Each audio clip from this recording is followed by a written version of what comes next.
Oh man, he watched the lesbian movie, so he got the girl puppet out. Yeah, well, it's all I have. It's all I have to try and be an ally. If that's what this is. I'm not sure how it works. It just felt more wrong to use any of the other ones. We watched Love Lies Bleeding, a movie that came out last year that I actually had confused for Drive Away Dolls, the movie I was actually looking for, but I committed to it and watched it anyways, because who cares? Time is ephemeral. I enjoyed this movie. I had a good time. I really like a period film. I think they do a great job with all of the cars, the clothes, and all of the aesthetic. Everything looks like it is and should have been in the 80s. Everything looks pretty good. Even Ed Harris, the goofy way he looks, that is what he would have looked like in the 80s maybe. So it all does a pretty good job of that, capturing that energy and doing a pretty good job there. Unfortunately for this movie, I could probably watch Katie O'Brien work out under an overpass for like 3 hours. That would be fine for me. I don't really care. It's fine. Whatever. My time is worth nothing now. I had a good time. I think this movie's really good. It does a great job of keeping the energy. It's pretty consistently tense. It's got a lot going on. And again, the wardrobe is great. Everybody looks great.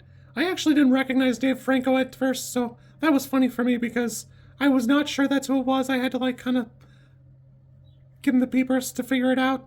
I think it does a great job. It stays pretty consistently fun, tense, and really exciting for a character-driven drama. I know that I'm not like the target audience for some of this stuff, but I think it's pretty fun. Partway through the movie, Kristen Stewart goes, "Yeah, it wasn't that I was gay, he's just like a psycho that way." And I love that for them because it's different. I mean, in the 80s, it would have been easy to just like, oh no, he hated me because I was gay or whatever. And I think this movie does a pretty good job of it. It stays pretty consistently fun. There's like a good cast, even though it's pretty small. And then, the tension is there. It all stays pretty good and cohesive. I had a fun time. This is probably an 8. Although, finishing it, I did think it was more like a 6. But I think that's my own weakness more than anything. I find that I don't love a visual metaphor sometimes. This one just seemed like a little bit overt for me. And I don't know. I enjoy the movie, but I did have to scroll back and check what she was wearing prior to the climax of the film and then what she's wearing at the end. But I had a good time. I think it does a great job. It paints an awesome story. The whole movie, Kristen Dunst is trying to quit. Kristen Stewart is trying to quit smoking, and she does a pretty good job. She's, you can see her. She's chewing on like a pop tab, all the, typical things.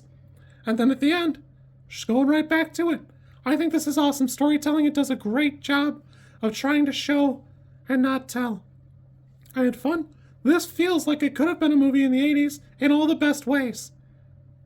So I had a good time. This is super good. If you're going to watch it, you ought to give it a shot. It is, it's pretty intense. It definitely deserves its R rating. I know that the movie I was looking for, Drive Away Dolls, is probably not as good as this. It just was what I wanted to watch, and I don't know. I just stuck it out. I stuck it out for you. But honestly, this movie's pretty great. If you're looking for something like it, a sapphic thriller crime drama, this is it. It's super good, super fun. If you'd like to watch Katie O'Brien work out, it's in the movie. It's in there. It's in there. You're good. Be good. Have fun. Be safe. Also, Dave Franco gives a jaw-dropping performance. You ought to check that out. If you like this content, I'm supposed to ask you to like, comment, and subscribe. I think like is here, and comment is probably down there, and subscribe over there somewhere too. I think. I don't know how many times this snippet is gonna make it into a video. Everybody says you should do it this way, and I always thought it was just an annoying thing other YouTubers did. And as you know, I am bad at editing, so if you like it, great, I'm happy for you. If you don't like it, I'm sorry.